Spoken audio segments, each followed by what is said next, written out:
بسم اللہ الرحمن الرحیم۔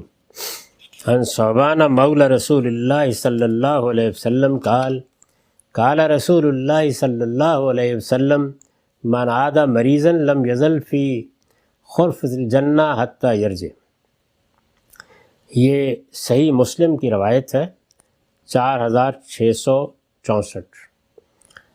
رسول اللہ صلی اللہ علیہ وسلم کے خادم ثوبان رضی اللہ عنہ سے روایت ہے کہ آپ نے فرمایا، جب کوئی مسلمان اپنے مسلمان بھائی کی عیادت کرتا ہے، یعنی مریض ہے، کوئی بیمار ہو گیا ہے اور وہ اس کی عیادت کرنے کے لیے جاتا ہے، تو جب تک لوٹ نہیں آتا وہ جنت کے میووں کے درمیان اس کی سیر دیکھ رہا ہوتا ہے۔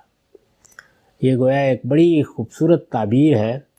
مقصد یہ ہے کہ اس کا ایک ایک قدم گویا جنت کی طرف جانے کا باعث بنتا ہے۔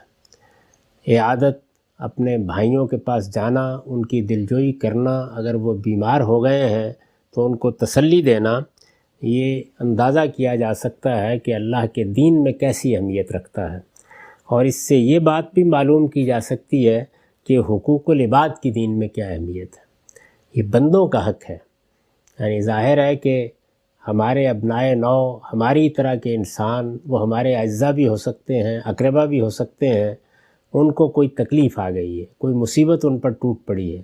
بیماری بھی ایک بڑی مصیبت ہوتی ہے، آدمی اس میں پریشان ہوتا ہے، مایوس ہو جاتا ہے، بعض اوقات ضرورت ہوتی ہے کہ اس کی دلجوئی کی جائے، تسلی دی جائے، اس کی مدد کے لیے کچھ ہو سکتا ہے تو کیا جائے۔ تو یہاں فرمایا ہے کہ اگر یہ دو ہمدردی کے بول بولنے کے لیے تم اپنے گھر سے نکلتے ہو اور جا کر اپنے بھائی کی عیادت کرتے ہو تو گویا جنت کے میووں کی سیر دیکھ رہے ہو، یعنی تمہارے لیے اللہ تعالیٰ کی طرف سے رحمت ہی رحمت ہوتی ہے۔ یہ وہ کام ہے کہ جس کے نتیجے میں تمہارے اعمال نامے میں وہ چیز لکھی جائے گی جو جنت میں جانے کا باعث بنے گی۔ تو یہ بڑی بشارت ہے، اور اس سے یہ اہمیت بھی معلوم ہوتی ہے کہ اس طرح کے معاملات میں انسان نیکیاں کمانے کے کیا کیا راستے اختیار کر سکتا ہے۔